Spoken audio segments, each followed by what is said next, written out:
उत्तराखंड के हरिद्वार में अंकिता भंडारी का शव मिलते ही जनता सड़क पर उतर गई। जगह जगह जाम लगाया गया, पर भारतीय जनता पार्टी ने विनोद आर्य से अपना पल्ला झाड़ लिया। विनोद आर्य के रिसोर्ट पर धामी ने बुलडोजर चलवा दिया। विनोद आर्य का जन्म कुम्हार परिवार गांव अमलीखेड़ा में हुआ, जिनके पिता का नाम मनीराम आर्य था। मनीराम आर्य का नाम समाज के पढ़े लिखे लोगों में गिना जाता था। विनोद आर्य ने जो डेवलपमेंट किया, जो विकास किया, फैक्ट्री लगाई, स्वदेशी के नाम से दवाई की बड़ी फैक्ट्री लगाई और कई रेस्तरां और बड़े किसानों में इनका नाम गिना जाने लगा। फिर पीछे मुड़कर नहीं देखा। कई बार राज्य मंत्री रहे। अब की बार इनके बेटे अंकित आर्य को पिछड़ा वर्ग में उत्तराखंड के उपाध्यक्ष बनाया गया। अंकिता भंडारी के अपहरण के केस में इनके दूसरे बेटे पुलकित आर्य को संदेह के घेरे में लाया गया, जिन्हें गिरफ्तार कर लिया गया। यदि पुलकित आर्य ने अपहरण किया तो उसकी पैतृक संपत्ति का तोड़ने का कानून कब और किसने बनाया, यह अभी तक पता नहीं चला। मुख्यमंत्री के आदेश पर प्रजापति विनोद आर्य के रिसोर्ट को तोड़ दिया गया, उनकी फैक्ट्री को आग लगा दी। मगर न्यायालय जब तक किसी आरोपी को अपराधी ठहरा नहीं देता, तब तक वह अपराधी नहीं माना जाता। मगर भारतीय जनता पार्टी की सरकार किस आधार पर लोगों के प्रतिष्ठान बुलडोजर से तुड़वा रही है, यह समझ से परे है।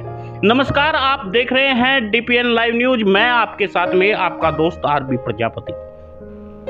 विनोद आर्य एक तो प्रजापति समाज के हैं, दूसरा वह मैदान के हैं। उत्तराखंड में पहाड़ और मैदान में रहने वाले लोगों का 36 का आंकड़ा है। विनोद आर्य की फैक्ट्री में आग के हवाले कर दिया गया और उनके रेस्तरां को तोड़ दिया गया बुलडोजर से।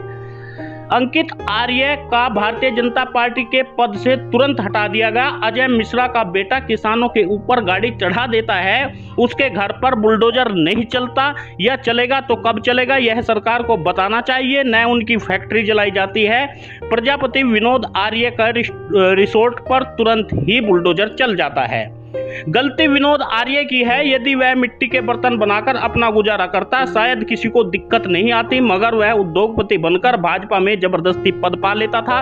उसे रास्ते से हटाने का इससे अच्छा तरीका और कुछ नहीं था। मैं जानता हूं आरएसएस के लोग अपनी मीटिंग में जब जातिगत नाम लेकर कहते हैं कुम्हार का लड़का भी टिकट मांग रहा है, तब बड़ा दुख होता है। आखिर विनोद आर्य के दूसरे बेटे अंकित आर्य को पद से क्यों हटाया गया? जब लोकतंत्र में एक भाई दूसरे का मत नहीं डाल सकता, तो दूसरे भाई के अपराध के कारण दूसरे भाई को कैसे पद से हटाया जा सकता है, यह भारतीय जनता पार्टी को बताना चाहिए। या फिर अजय मिश्रा को भी गृह मंत्री के पद से हटा देना चाहिए था। आज मुझे याद आ रहा है वह वाक्य जब रुड़की के किसी संघी व्यक्ति ने, जो प्रजापति समाज के थे, उसने कहा था डीपीएन लाइव न्यूज हिंदुओं में जातियों को बांट रहा है। आज मैं उस अंधभक्त से पूछूंगा, आखिर बिना अपराधी सिद्ध किए एक प्रजापति के रिसोर्ट को क्यों गिराया गया? सजा अपराधी को मिलनी चाहिए, मगर भाजपा सरकार केवल ओबीसी वर्ग के लोगों को पर ही बुलडोजर चला रही है। शेर सिंह राणा, जिसने फूलन देवी को मारा था, उसके घर पर कब बुलडोजर चलेगा, उसे कब सजा होगी, यह भारतीय जनता पार्टी इस पर मौन क्यों है? उत्तराखंड की धरती पर लगातार हो रहा अन्याय, मगर पत्रकारों की कलम अन्याय के खिलाफ कब उठेगी, या फिर कब तक यह कलम बिकती रहेगी, देश में अन्याय होता रहेगा? आखिर भाजपा सरकार से कौन पूछेगा? कानून के तहत पुलिस की निगरानी में जनता ने पुलकित आर्य के कपड़े फाड़ डाले, उसे पीट डाला, आखिर क्यों?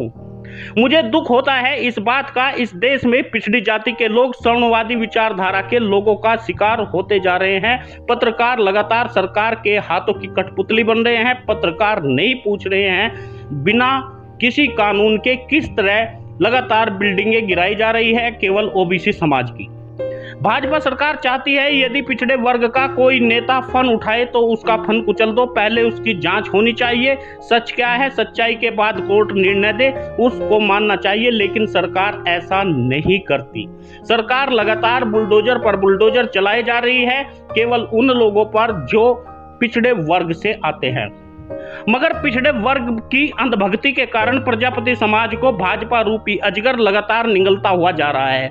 यदि ऐसे ही चलता रहा, उत्तराखंड की धरती पर वह प्रलय आएगी, जो आम जन को और सरकार को उसका खामियाजा भुगतना पड़ेगा।